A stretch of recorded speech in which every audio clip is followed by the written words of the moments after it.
Donc, cher Malo, c'est moi qui vais vous recevoir. Nous sommes ravis donc de vous accueillir à la Galerie La Source après votre exposition comme invité d'honneur à l'Essor. Nous vous proposons un lieu donc plus grand et c'est l'ancienne école de garçons dédiée aux artistes ayant une démarche artistique.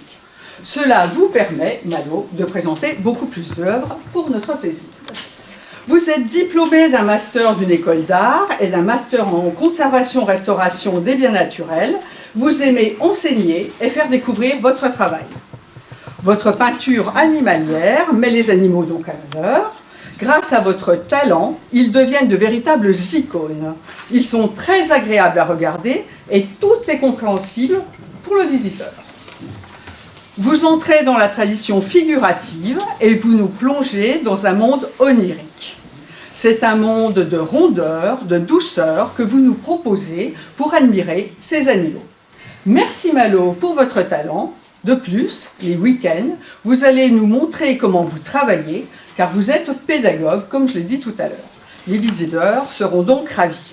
J'espère que le public sera nombreux. Merci à vous et bon séjour à Fontaine. Alors je vais vous présenter peut-être déjà un petit peu ma démarche artistique. Donc comme vous l'a présenté l'adjointe à la culture, à l'origine je suis restauratrice d'œuvres d'art, donc j'ai fait un premier parcours, on va dire, scolaire dans cette direction. Et puis à la naissance de mon fils, j'ai eu un besoin de me retourner vers mes premières amours qui étaient la création artistique. Peut-être aussi parce que j'avais besoin de rondeur, comme vous me disiez, de douceur, de choses un peu moins compétitives, de choses plus calmes, plus douces, et je suis allée instinctivement vers l'animal. Et ma formation initiale fait aussi que j'ai toujours été passionnée par l'art asiatique, par l'enluminure, donc une approche avec la feuille d'or, avec le support bois, puisque toutes mes créations artistiques sont sur support bois. Et du coup, j'ai trouvé qu'il était intéressant de reprendre d'anciennes techniques et d'utiliser de façon moderne avec un sujet qui m'est cher, qui est l'animal. Donc vous remarquerez qu'il y a quand même des animaux qui reviennent un peu plus souvent, comme les singes, les ours. Donc c'est mes animaux de prédilection, parce que j'aime beaucoup leur mimique et je trouve que c'est intéressant de pouvoir... Alors les singes pour leur mimique et du coup leur regard et leur gueule, parce que c'est des animaux, on peut se permettre de dire ça. Et les ours parce que je trouve qu'ils ont des positions qui sont vraiment attendrissantes. Et du coup j'ai trouvé intéressant de pouvoir les exprimer au travers de ma peinture. Alors je travaille donc avec de la feuille d'or, ce ne sont pas des fonds qui sont peints, c'est exclusivement des feuilles de métal, donc feuilles d'or, ça peut être des feuilles de cuivre ou des feuilles d'argent. Et l'animal est peint à la peinture acrylique. Voilà, ce n'est pas de la peinture à l'huile, c'est de la peinture acrylique, puisque j'aime pouvoir travailler vite. Comme il y a beaucoup de détails, j'aime pouvoir aller vite et que le poil est vraiment du volume. Et donc je trouve qu'il est intéressant avec une peinture acrylique, qui est une peinture qui sèche très vite, de pouvoir travailler et créer ce volume de cette façon. Et pour peindre un animal comme ça, il y a à peu près 6-7 couches de peinture. Pour vous donner un petit peu, voilà. Et sur un ours comme ça, il y a 2 mois de travail.